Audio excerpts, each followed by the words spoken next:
रोज एक नई कहानी देखने के लिए चैनल को सब्सक्राइब करें और बेल आइकन दबाना ना भूलें। कविता और मुरारी की भावना, सोना, प्रीति, रेखा और मेघा नाम की 5 बेटियां थी। दोनों ही पति पत्नी अपनी बेटियों को बेटे से भी अधिक महत्वपूर्ण मानते थे। समाज भले ही उन दोनों को कितने भी ताने क्यों न देता हो, पर कविता और मुरारी ने कभी अपनी बेटियों के साथ कोई भेदभाव नहीं किया। ऐसे ही एक दिन कविता, वक्त का पता ही नहीं चला कब पंख लग कर उड़ गया और हमारे आंगन में खेलने वाली हमारी नन्ही नन्ही बच्चियां बड़ी हो गईं। जी सही कहा आपने। अब देखो 3 की तो बिहार की उम्र हो गई है, अब जल्दी इनके हाथ पीले करने होंगे। हाँ कविता, इस घर से 5 बेटियों की डोली उठनी है। जी सही कहा। सोच के भी दिल घबरा जाता है कि बेटियों की शादी हो जाएगी तो घर कितना सूना हो जाएगा। हम कैसे रहेंगे अपनी बेटियों के बिना। मेरा तो कलेजा अभी से पसीज रहा है। भगवान से बस यही प्रार्थना है, जिस घर भी मेरी बेटियां बिहा कर जाए उनको बस खुशी मिले, कोई दुख के बादल ना आए मेरी बेटियों की जिंदगी में। कविता और मुरारी ये सब बातें कर ही रहे होते हैं कि तभी वहाँ पर हाथों में चाय नाश्ता लिए हुए उनकी 5 बेटियां आती हैं और कहती हैं, माँ, पिताजी, आप कैसी बातें कर रहे हैं? हम आपकी बेटियां हैं। हम पर सबसे पहला हक आपका ही रहेगा। भले हम किसी के भी घर बिहा के क्यों ना चली जाएं, हमारी पहचान आपका घर आंगन ही रहेगा। सही कह रही है भावना दीदी। और देखो, आज हम 5 ने आपके लिए 5 अलग अलग तरीकों से पकौड़े बनाए हैं। जरा खाकर तो बताओ कैसे बने हैं। हाँ जी माँ, पिताजी जल्दी से खाइए। और चाय भी तो मैंने ही बनाई है ना, क्योंकि सबको मेरे ही हाथ की चाय पसंद है। माँ, पिताजी मैंने और मेघा ने तो बस परोसा ही है, क्योंकि दीदी हमें कुछ करने ही नहीं देती, सब कुछ खुद ही कर लेती है। हाँ जी, मुझे तो ये सब देखकर ही भूख लग रही है। मम्मी पापा जल्दी खाओ ना, मुझसे नहीं रहा जा रहा। मेघा की बात सुनकर सब हंसने लगते हैं और मिलकर चाय नाश्ता करते हैं। ऐसे ही वक्त बीतता है। कविता और मुरारी अपनी बड़ी बेटियों भावना और सोना के रिश्ते की बात कमल और रमन नाम के 2 भाइयों से चलाते हैं। दोनों ही अपनी दादी मीतो के साथ कविता और मुरारी के घर आते हैं। तभी मीतो कहती है, जी देखिए, मेरे बहू बेटे एक कार एक्सीडेंट में मारे गए। तब से मैंने अपने दोनों पोतों को पाला है, उनको अच्छे संस्कार दिए हैं। हमें आपकी दोनों बेटियों का रिश्ता अपने दोनों पोतों के लिए मंजूर है। माताजी, ये तो बहुत खुशी की बात है। चलिए फिर मुंह मीठा करवा कर रिश्ता पक्का कर देते हैं। इतना कहकर सभी आपस में मुंह मीठा करवा देते हैं और रिश्ता पक्का कर देते हैं। जिसके बाद कमल और रमन अपनी दादी के साथ वहाँ से चले जाते हैं। कुछ समय बाद अच्छा सा मुहूर्त देखकर भावना की कमल और सोना की रमन से सगाई करवा दी जाती है। ऐसे ही एक दिन कविता कुछ साड़ियाँ और गहने लिए हुए सोना और भावना के पास जाकर कहती है, ये लो बेटा, ये गहने और कपड़े तुम दोनों पसंद कर लो, जो तुम्हें अच्छे लगे। कल पंडित जी आकर शादी का मुहूर्त निकाल देंगे, फिर मेरी दोनों लाडो रानियाँ अपने अपने घर चली जाएंगी। माँ, ये सब इतना जल्दी क्यों हो रहा है? कुछ वक्त हमें और अपने पास रहने दो ना। हाँ माँ, क्यों विदा कर रही हो? अभी तो हमारी छोटी छोटी बहनें हैं, उनको कितना कुछ सिखाना है। अरे बेटा, मेरा बस चले तो कभी तुम दोनों को खुद से अलग ना करूँ, पर ये जमाने की रीत है। बेटियों को माँ बाप के घर से विदाई तो लेनी ही होती है। और कोई मुझसे और तेरे पापा से पूछे, हम दोनों के लिए तो वक्त कैसा होगा जब हमारी 5 बेटियों की शादी हो जाएगी। तुम दोनों जाओगी, फिर प्रीति, सोना और मेघा की भी शादी करनी है। 5 बेटियों की शादी करना मामूली बात नहीं होती। इतना कहकर कविता अपनी बेटियों को गले से लगा लेती है और अगले दिन पंडित जी घर आते हैं और कुंडलियाँ देखकर भावना और सोना के विवाह की तारीख पक्की कर देते हैं। कुछ ही महीनों में दोनों बहनों की शादी हो जाती है और दोनों अपने ससुराल चली जाती हैं। अब घर में बस प्रीति, रेखा और मेघा बचे थे। वहीं मुरारी की तबीयत भी खराब होने लगती है। ऐसे ही एक दिन जब कविता मुरारी को दवाई दे रही होती है, तभी मुरारी कहता है, कविता, 2 बेटियों की शादी का कर्जा तो उतर गया है, पर 3 अभी भी है।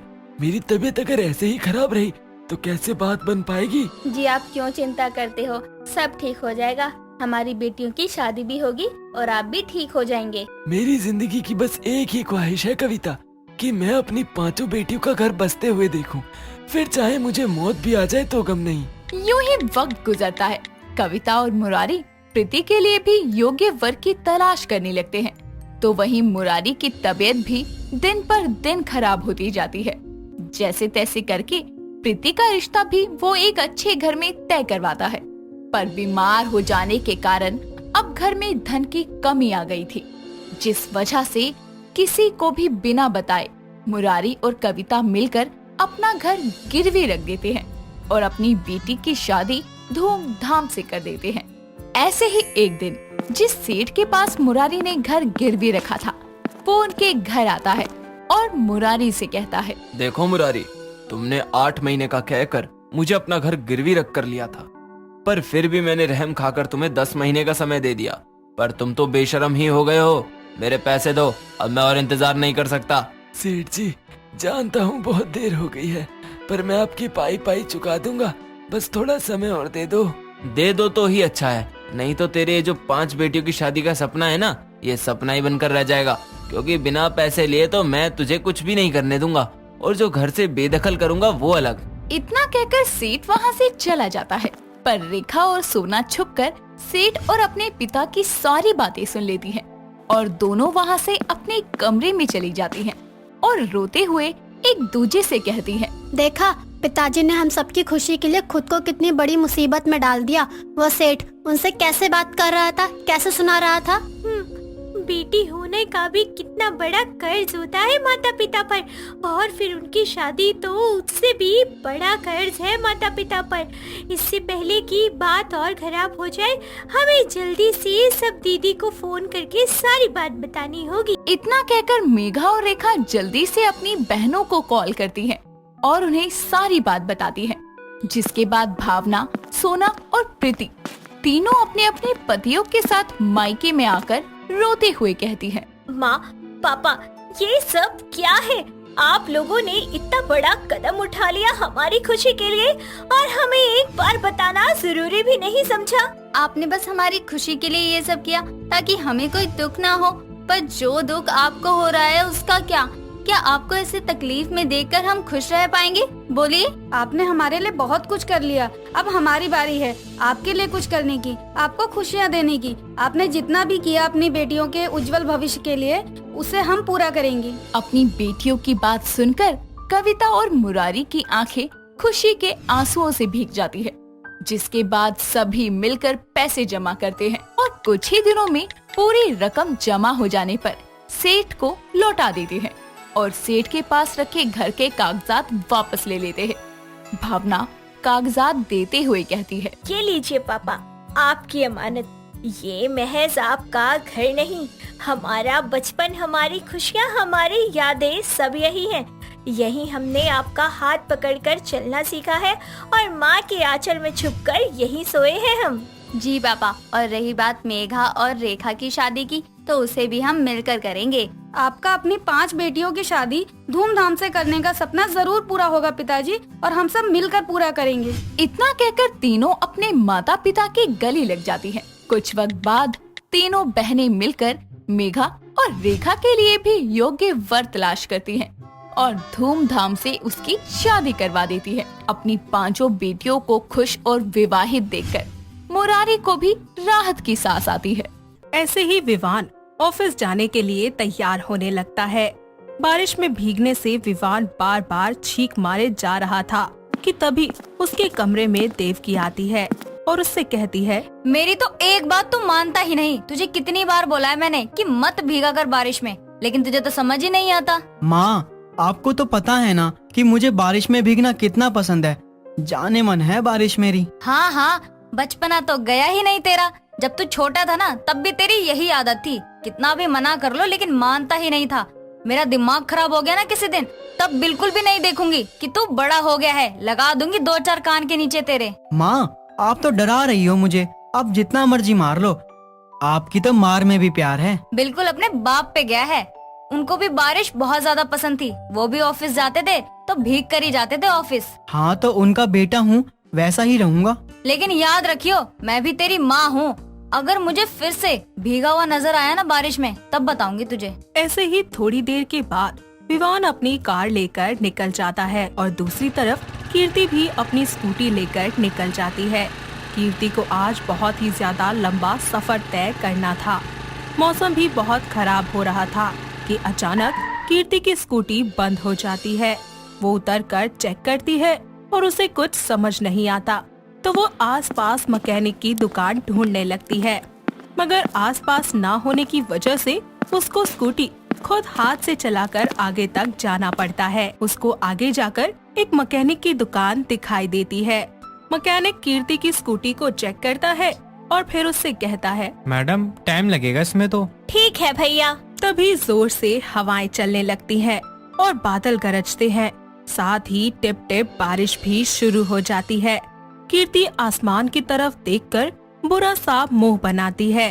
तभी वहाँ पर एक कार आकर रुकती है और उस कार में कोई और नहीं बल्कि विवान होता है, जो मैकेनिक से कहता है, हेलो भाई साहब, जरा देखना क्या हो गया मेरी गाड़ी को, बार बार रुके जा रही है। ठीक है सर, हो जाएगा, मगर थोड़ा समय लगेगा। ठीक है। इतने में विवान की नजर कीर्ति पर पड़ती है और वो उसके पास जाकर कहता है, ओ हाय, किस्मत ने एक बार फिर मिला दिया हमें, वो भी इस हसीन बारिश में। बारिश, वो भी हसीन, मतलब कुछ भी। हाँ मैडम, जरा बारिश की खूबसूरती को पहचानो।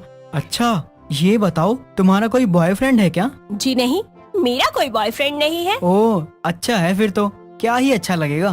क्या बोला तुमने? कुछ भी नहीं, वैसे यहीं पास में एक टी स्टॉल है, अगर तुम चाहो तो चलें पीने। जी नहीं, मैं ये सड़क छाप चाय नहीं पीती, मैं सिर्फ टाटा टी पीती हूँ, वो भी प्रीमियम वाली। ओह, फिर तो आपको ट्राई करने की बहुत ज्यादा जरूरत है, जरा चलिए तो मैडम। बाय द वे, तुम्हारे पास अम्ब्रेला है क्या? अरे मैडम, भीगते हुए चलते हैं ना, जरा इन छोटी छोटी चीजों से खुद को और दूसरों को खुश करना सीखो। मैडम, जरा एक बार भीग कर तो देखो मेरी तरह। तुम्हारी तरह? आओ मैं बताता हूँ, जैसा मैं करूँ वैसे ही करते हुए टी स्टॉल तक चलना होगा। दोनों बाहों को फैलाकर अपना फेस ऊपर करो और आंखें बंद करो, 5 मिनट ऐसे ही करते रहो। दोनों बारिश में भीगते हुए अपने दोनों बाहों को फैलाकर आंखें बंद करके ऊपर फेस करते हैं और 5 मिनट के बाद विवान कहता है, ओ मैडम, आंखें खोलो, अब चलो मेरे साथ। दोनों एक दूसरे से बातें करते करते टी स्टॉल तक आ जाते हैं और विवान चाय वाले से कहता है, मस्त बढ़िया सी 2 चाय बनाना। थोड़ी ही देर में चाय वाला उन दोनों के लिए चाय लेकर आता है। दोनों चाय पीते हैं। तभी चाय पीते ही कीर्ति विवान से बोलती है, वाओ, इस सड़क छाप चाय में तो गजब का टेस्ट है। कहा था ना कि छोटी छोटी चीजों में बहुत बड़ी खुशी छुपी होती है।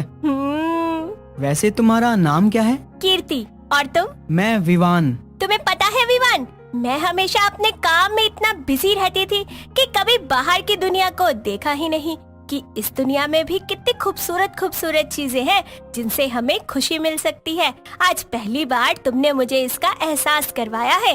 ओह चलो, ये तो अच्छा लगा सुनकर। लो, बारिश भी रुक गई।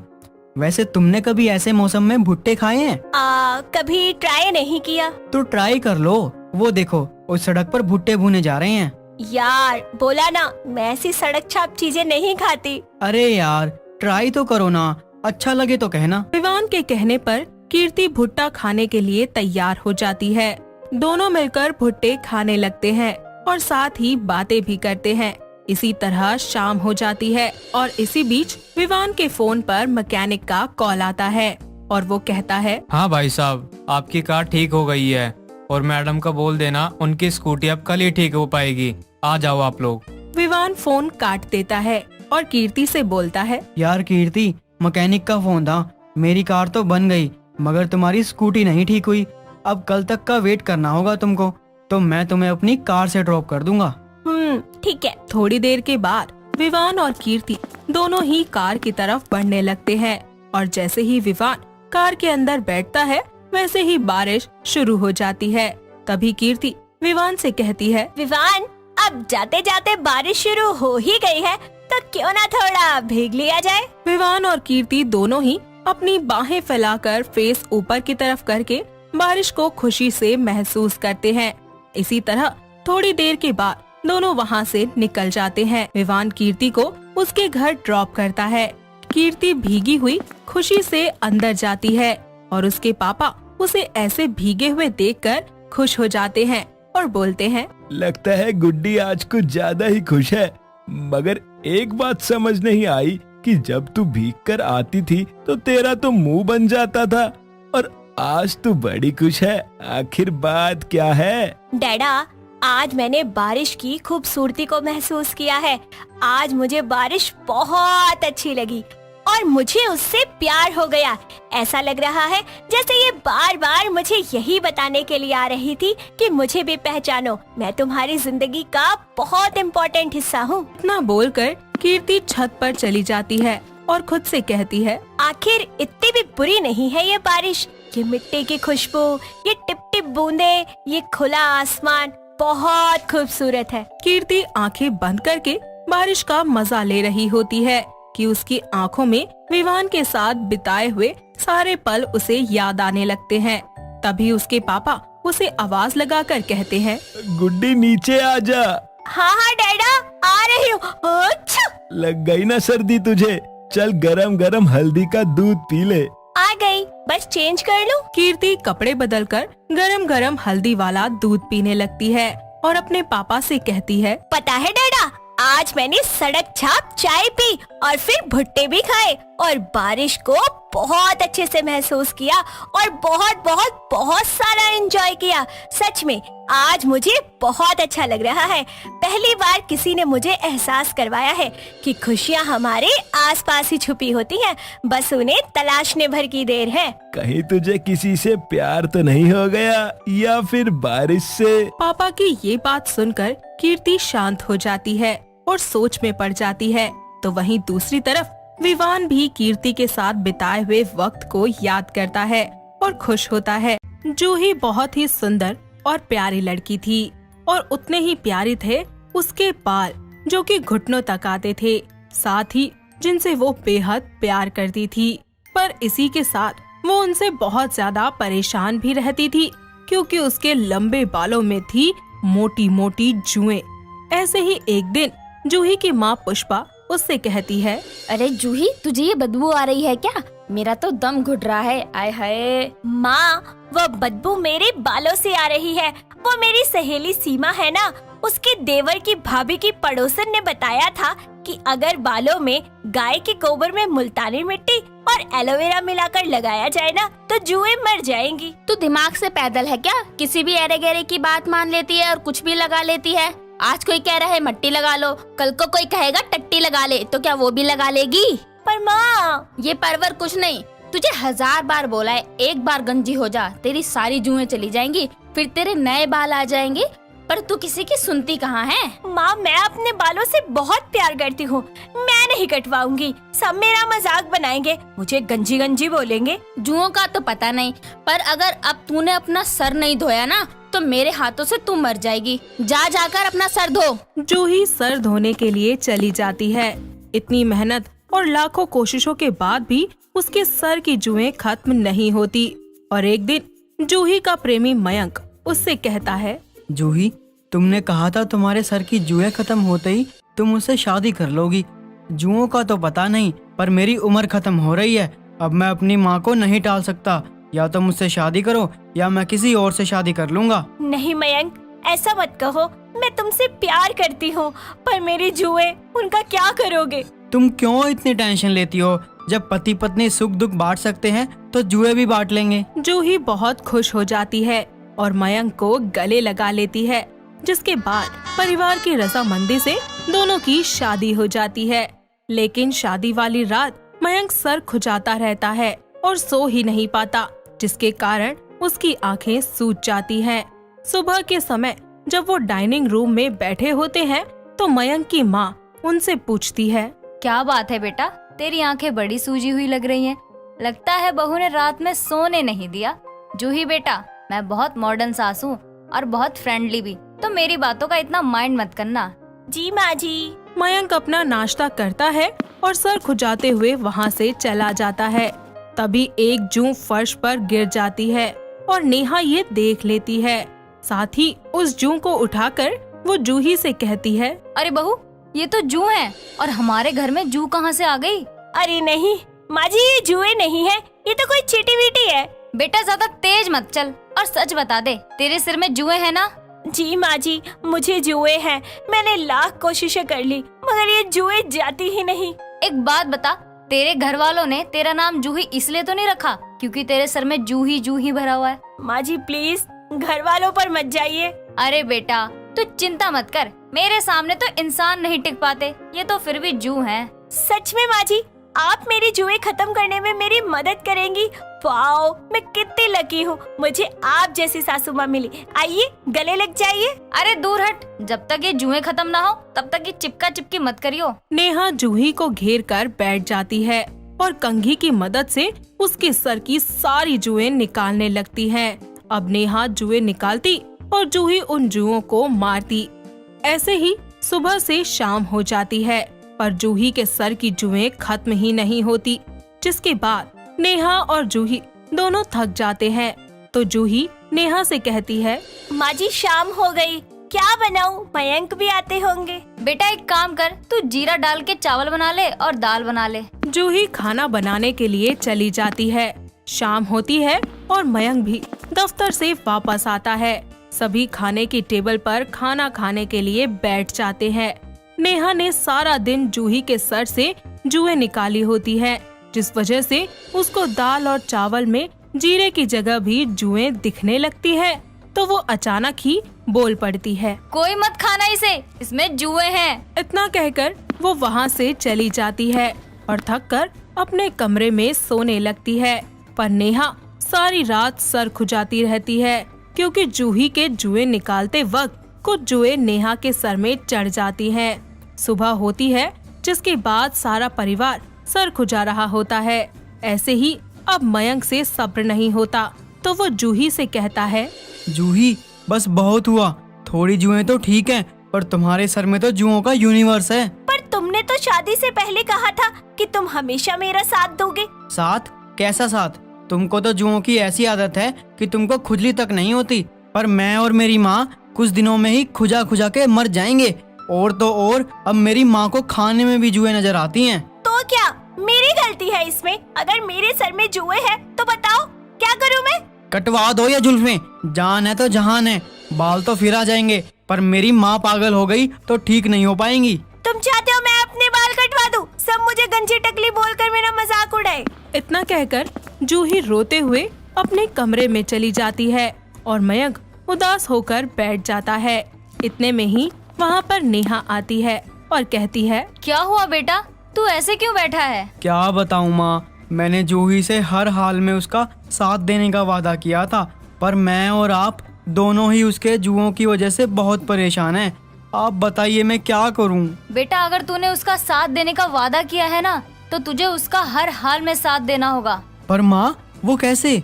एक तरीका है, लेकिन क्या तू अपने प्यार की परीक्षा देने के लिए तैयार है? हाँ माँ, बस आप ही बताओ क्या करना है अब। नेहा बाहर आ जाती है और कुछ ही देर के बाद नाई को घर लेकर आती है। इतने में ही मयंक और जूही भी वहाँ आते हैं।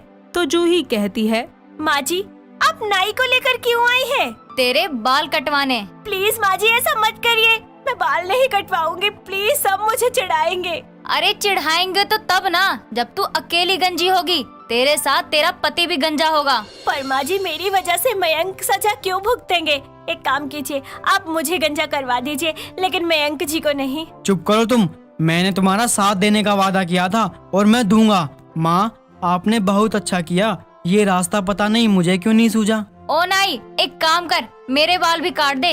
इन टकली टकलों को देखकर मैं बोर हो जाऊंगी। एक काम कर, तू मेरे बाल काट दे ताकि मैं भी इनके साथ टाइम पास करूं टकली बनकर। माँ जी आप सच में मेरे लिए बाल कटवाएंगी? मैं धन्य हो गई जो मुझे आप जैसी सास मिली। आइए मेरे गले लग जाइए। ओ चिपक मत। नाई तीनों के बाल काट देता है और चला जाता है। जूही नेहा को गले लगा लेती है।